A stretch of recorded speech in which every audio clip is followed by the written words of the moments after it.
Welcome back to First Verse with Steve and Marissa. Woo. All right, we're in Judges, chapter 4. So enthusiastic.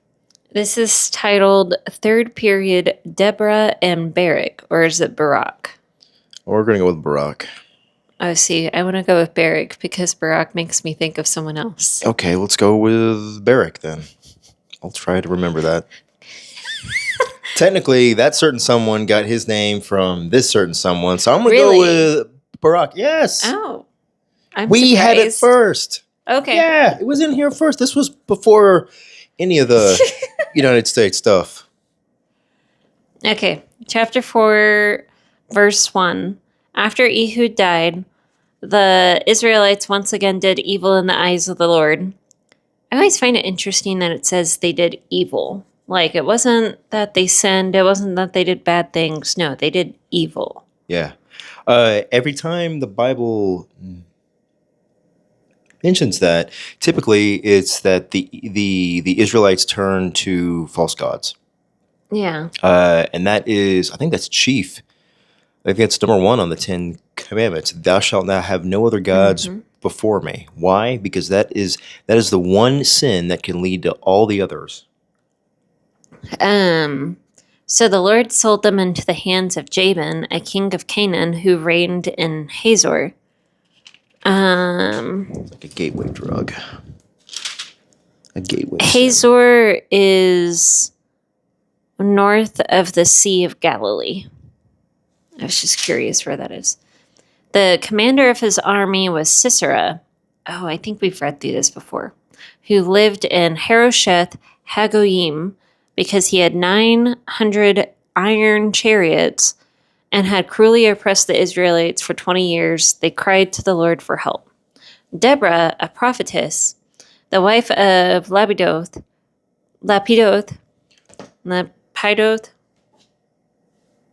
Hold up.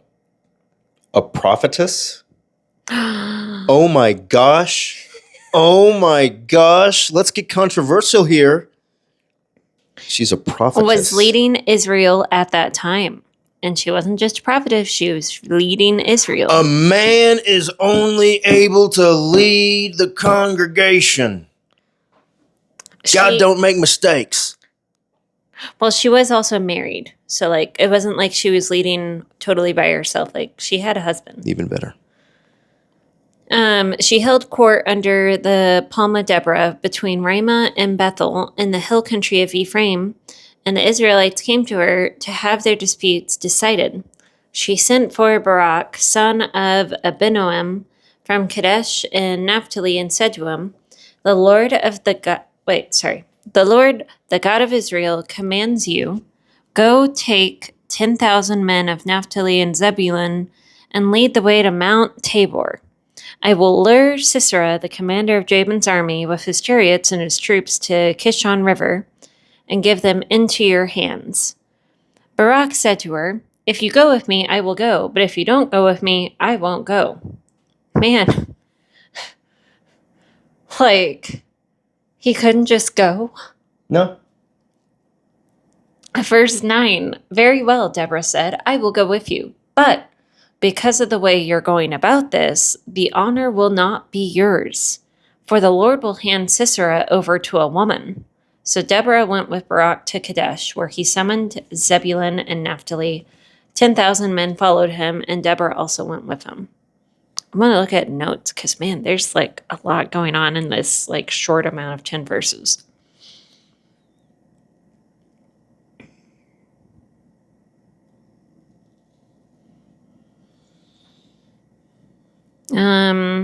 For verse 1, it said, David prayed, Against you only have I sinned and done what is evil in your sight.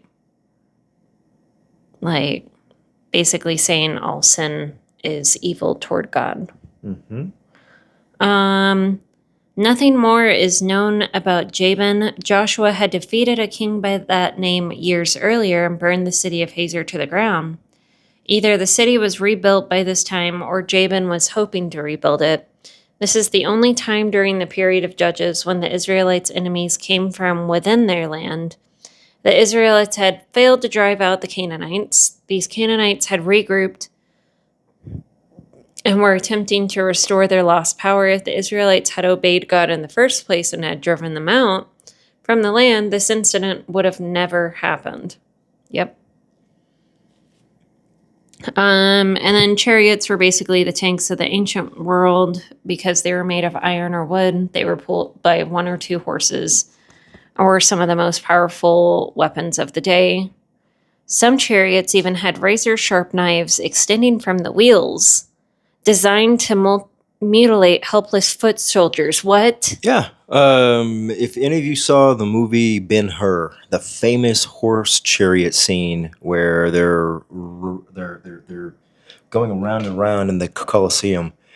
What was the bad guy's name? I can't think of his name. Anyway, he had spikes on the end of his chariot, and he would gore the other wheels of the other people so that they would fall off and fall apart. Jeez. But that was definitely a practice back then, and it was a technological edge that you had over your opponent. Maybe they got it from the Nephilim. Maybe, who knows? Nice. But they had 900 iron chariots. Israel wasn't powerful enough to defeat such an invincible army.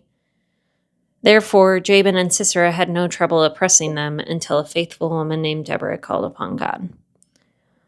So this was 20 years of oppression. I'm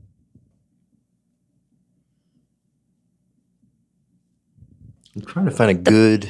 The Bible records several women who held national leadership positions, and Deborah was an exceptional woman. Obviously, she was the best person for the job, and God chose her to lead Israel. God can choose anyone to lead his people, young or old, man or woman. Don't let your prejudices get in the way of those God may have chosen to lead you.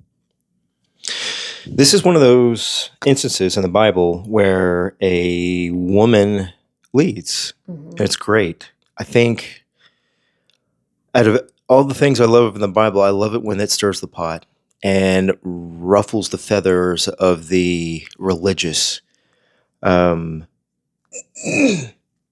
Deborah was a prophetess. She was a wife, so she had a husband that she was under. So she had that covering of that. She didn't command Barak to go. She just essentially said, This is orders from God. This is what God said, and if we disobey that, we're in hot water. She also possessed authority because the word of the Lord came through her as a prophetess. Joel, I think 2:28 talks about how how the Holy Spirit will pour out on everybody.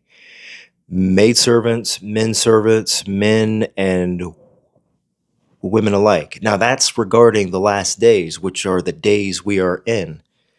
However, as we're seeing here, this is like a prototype of what we see in Joel 2:28. And Barak was actually supposed to lead. He was the one who was called to it, which makes this even more interesting. So, if you have a man who is not taking lead as he should, and his wife is the hard charging one, who is right in this scenario? Just want to let that float on your mind.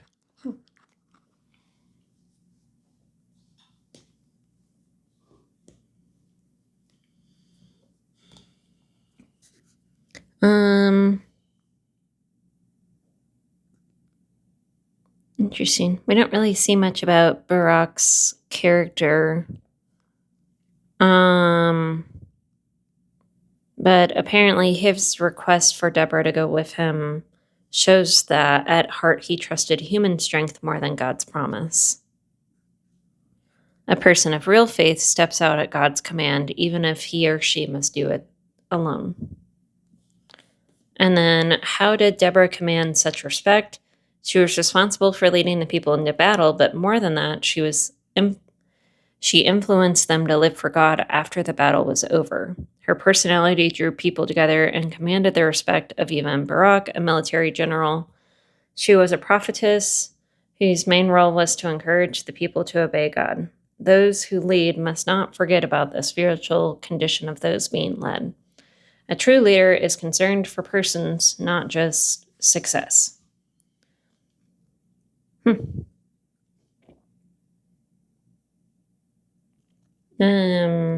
you want to continue on in verse 11? Sure. I'm just looking up other because I love the controversial stuff in the Bible. I don't know if y'all know that about me, but I love it. I love it because it's such a gray and dark area for the church, and they fight. My people fight on the stupidest things, and it's ridiculous. But if we use Scripture to interpret Scripture, it's not so ridiculous. In Romans 16:7, it describes Junia in connection with the apostles. Phoebe is at the church at Cenchrea.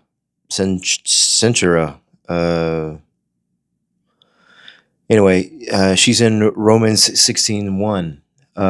Priscilla, along with Aquila, privately explained the way of God more perfectly to Apollos. And we have Miriam from the Old Testament, Huldah, that we will probably talk about at some other point in 2 Kings. Philip's 4 daughters who were women who prophesied.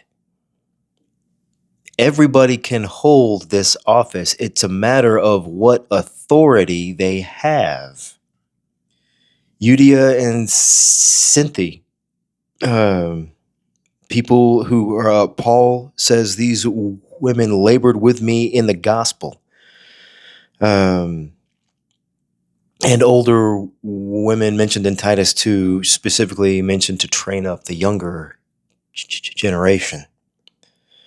Now, it is true that women should not have authority over a man. But when God says, do something, you better do it.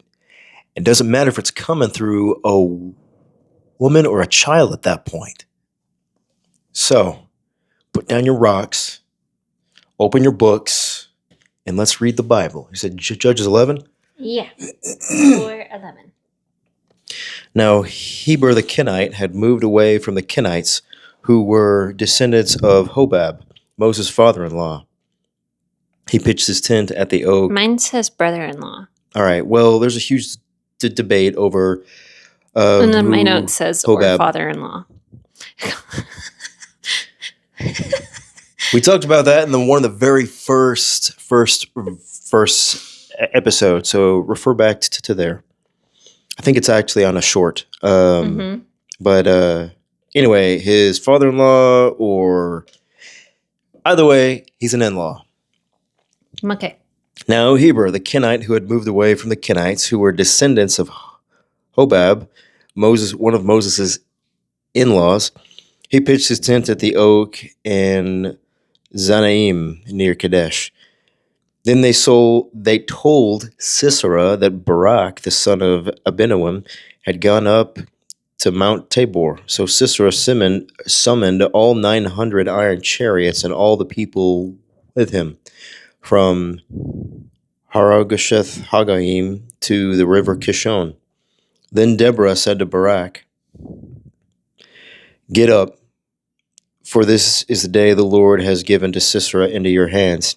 Has not the Lord gone out before you?" So Barak went down from Mount Tabor with 10,000 men behind him. The Lord routed Sisera and all of his chariots and all of his army with the edge of the sword in front of Barak. Sisera dismounted his chariot and fled on foot. Wuss. Verse 16. Barak chased after the chariots and the army as far as Harasheth Hagoyim.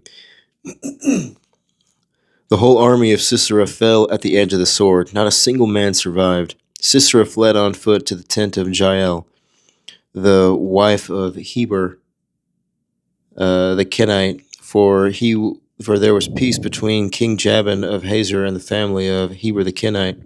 Oh, I remember this story. Mm-hmm. It's gonna get whack. It's gonna get messy. Jael went out to meet Sisera and said to him, "Turn aside, my lord. Turn aside to me. Do not be afraid." So he turned aside to her into the tent, and she covered him with a rug. He said to her, "Please give me a little water to drink, for I am thirsty." She opened a leather milk container, gave it to him to drink, and covered him. He said to her, "Stand at the entrance of the tent, and if anyone comes in and asks you, 'Is there a man here?' then you just say no." "Okay," she said. Then Jael, the wife of Heber, took a tent peg and a hammer in her hand and went quietly to him, for he was fast asleep and tired. She drove the tent peg into his temple, right here. Mm-hmm. And because this is one of the weak parts of the skull. Mm-hmm. And it went down into the ground, so he died. Now, as Barak had been chasing Sisera, Jael came out to meet him and said, "Come, and I will show you the man whom you seek." Whoa! Where are chicks like this these days? When he came in, there was Sisera fallen dead with a tent peg in his temple. God humbled King Jabin of Canaan before the children of Israel that day. The children of Israel grew more and more powerful over King Jabin of Canaan until he was no more. Okay, so Heber was Jael's husband. He was from the Kenite tribe, descendants of Moses' father-in-law, or in-law, and longtime allies of Israel, but for some reason, he decided to remain neutral in this war. Maybe it was because Jabin's army appeared to have military advantage. Maybe it was because Heber told Sisera that the Israelites were camped near Mount Tabor. Although Heber threw in his lot with Jabin and his forces, his wife Jael did not. Man, talk about division in marriage. Right. Like, oh, my husband's just going to stay neutral, but I know who God is. I'm not staying neutral. So basically, he wanted to be like the Swiss, and she's like, "I know who the right side is." Sisera couldn't have been more pleased when Jael offered him her tent as a hiding place. First, because Jael was the wife of Heber, a man friendly to Sisera's forces, and he thought she could be trusted. Second, because men were never allowed to enter a woman's tent, so no one would think to look for Sisera there. Even though her husband Heber apparently sided with Sisera's forces, Jael certainly did not, because women of that day were in charge of pitching the tents. What? How is that a girl job? I will keep that in mind whenever we set up our tent again. No. That is a boy job. Jael had no problem driving the tent peg into Sisera's head while he slept. Deborah's prediction was thus fulfilled. The honor of conquering Sisera went to a brave and resourceful woman. Not to get gruesome or anything, but driving a tent peg, it's not like a sharpened steak. It's somewhat blunt. Mm-hmm. Driving that, I mean, the amount of force in her arm, that woman did not skip arm day one bit. No, she was a strong woman. She was a strong woman. Yeah. And she had to go quick enough so that he wouldn't try to wake up and fight her back. Mm-hmm. Like, she had to be swift. So that strong and swift. There's a sermon in of that. Yeah. What has God called you to that you're really good at, and how can you use it for the kingdom? Mm-hmm. All right. Well, I don't have any other cool notes. Do you have any cool notes? I got a billion notes here. Oh my gosh. Well, I did too. I'll summarize them. Basically, all the notes in both the Bibles are like, yeah, Sisera was a wuss. He's now depending on a woman. And he's like, hey, if anybody comes asking for me, you know the correct word, right? No? Thanks, sweetie. And she's like, sweetie, this. Boom. Oh, man. Verse 21. Tents were taken down and put up by Eastern women. So there's a common thing. So if there's a competition, she'd take home the gold. Sisera fulfilled the prophecy of verse 7 and verse 9 without knowing it. The Canaanites dwelt from, okay, blah, blah, blah. The Kishon rise.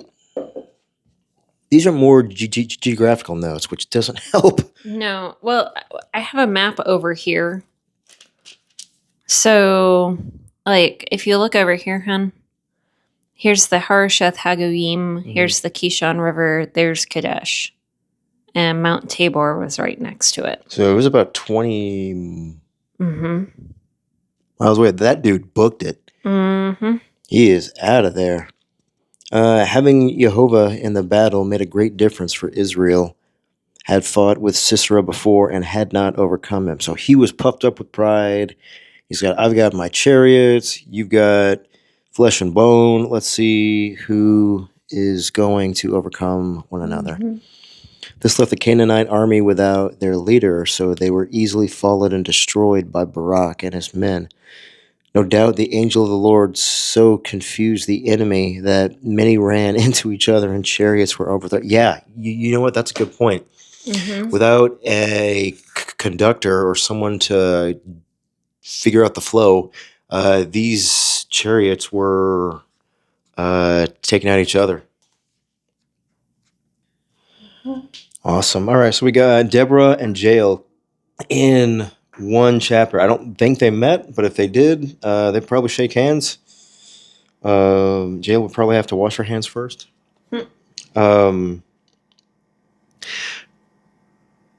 What's important to take away from all of this is that when the Lord gives you a command, you do it. Just do it the first time. Don't ask for a buddy. Don't ask for a buddy. You'll lose the glory. Yeah. Yeah. But if you have a wife or a spouse, Built-in buddy. Built-in buddy. And a win for her is a win for me, and a win for me is a win for her because we are one flesh. Yes. Okay. All right. Bye.